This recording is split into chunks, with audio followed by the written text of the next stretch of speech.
is skipping E3. This is written by Chris Littlechild. Let's go. Okay, so I'll read the first paragraph and get to the quote. Why isn't Sony attending this year's E3? Because they're giving us too many big games and they need a rest, apparently. At least that's what Sean Layden says, more or less. There's no doubt that E3 is one of the biggest events in the gaming calendar. The E3 is where Electronic Entertainment Expo is where developers and publishers gather to hawk their wares, wow us, or disappoint us. There's rarely any middle ground there, and show just how far a nanosecond footage of Master Chief's visor can go to get gamers hyped. Perhaps E3 is less of a force than it once was in an age where everyone can just fire their trailers and footage at us any time due to the magic of the internet. Nintendo has tended to opt for the partner Nintendo Direct approach to the show rather than making a big deal there in person. Meanwhile, Sony, a stalwart of the show that attended every E3 to date, all the way back to the very first May 1995, had made the controversial decision to sit E3 2019 out. And there's a quote I want to read specifically regarding this. Here we go. With our decision, this is a quote from the article of Sean Layden saying this. With our decision to do fewer, bigger games over longer periods of time, we got to the point where June 2019 was not a time for us to have a new thing to say. And we feel like if we ring the bell and the people show up and here in force, people will have expectations. Oh, they going to tell us something. With the internet and the fact that 24/7 there is game news, it's lost its impact around that. The trade show has become a trade show without a lot of trade activity. The world has changed, but E3 hasn't necessarily changed with it. We are progressing the conversation about how do we transform E3 to be more relevant. Can E3 transition more into a fan festival of gaming, where we don't gather there to drop the new bomb? Can it just be a celebration of games and have panels where we bring game developers closer to fans? Those were the quote I wanted to read specifically, but what I would say, like, that's already exists, like PAX. That's kind of what PAX is. This also tells me that Sony's making moves in the wrong direction. Well, that too. It also tells me that if Sean Layden is saying the reason why they are not going to E3 is because they don't have anything big, or that if you go to E3 for big expectations, one, well, yeah, that's kind of the reason why E3 exists. But two, so if Sony may not have anything at all for this year, if they're not attending E3, then my guess essentially the reason why they skip E3 is because they're gonna ramp up stuff for PSX and really go hard on that and just say fuck you to E3 and the ESA.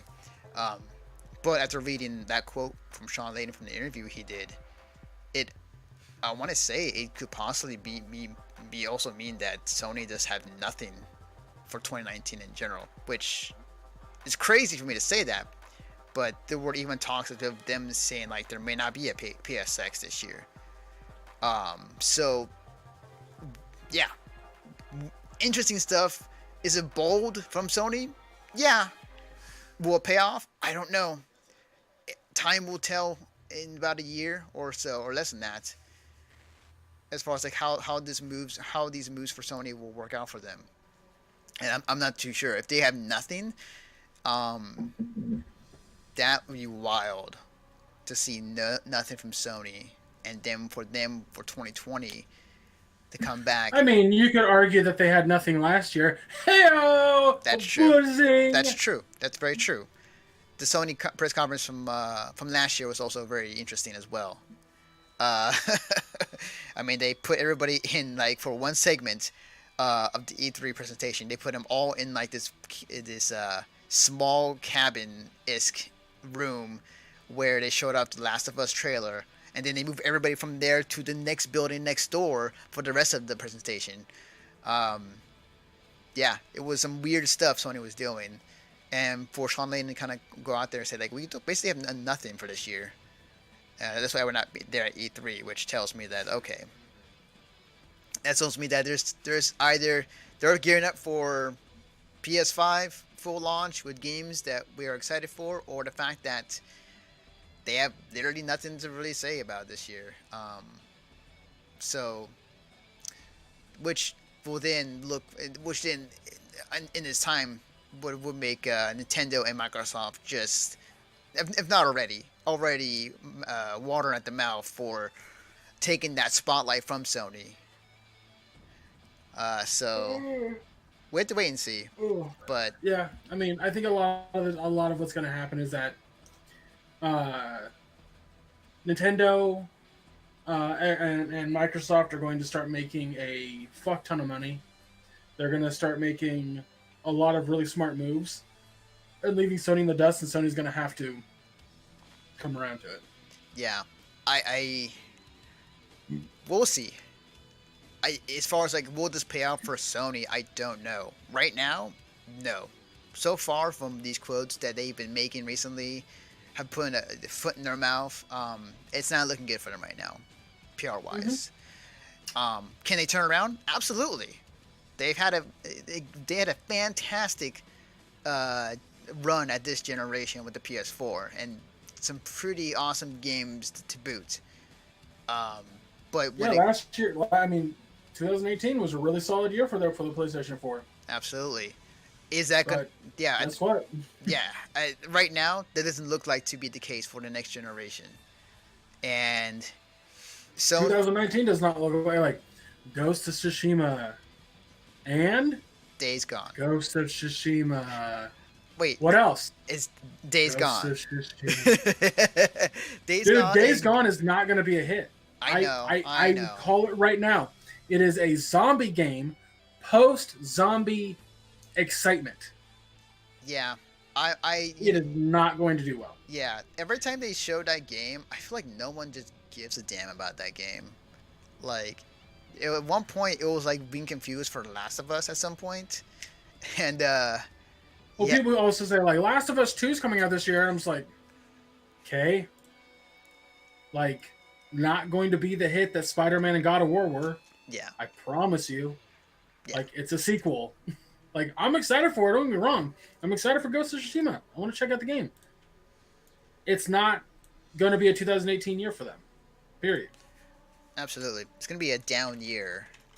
That is for damn sure for Sony. But like, I'm not saying that these two games are going to be bad. I'm just saying they're not going to be God of War and Spider-Man. Yeah, absolutely. I also kind of wonder about the narrative, but the third parties, like, are they more inclined to, after what is being said, and just kind of the direction of Sony is going to? I wonder if third-party companies are going to be more inclined to be with Microsoft and Nintendo at this point, rather than being with Sony. Because, like, what can Sony offer that Microsoft and Nintendo can't? Like I said before, crossplay is going to be a huge thing. And if they're not offering it, why go to Sony for that? When Microsoft and Nintendo are. So there's things that they definitely need to be, that needs to be changed with Sony and the higher ups. Again, we have to wait and see how all this plays out. But give it until, I want to say, when they showcase the PS5, and we'll see the excitement of, or kind of room temperature of the room, of how people feel about Sony and how people feel about the PS5 and the next gen. Because if they do not feel it at all, Sony is going to be in a world of hurt, flat out.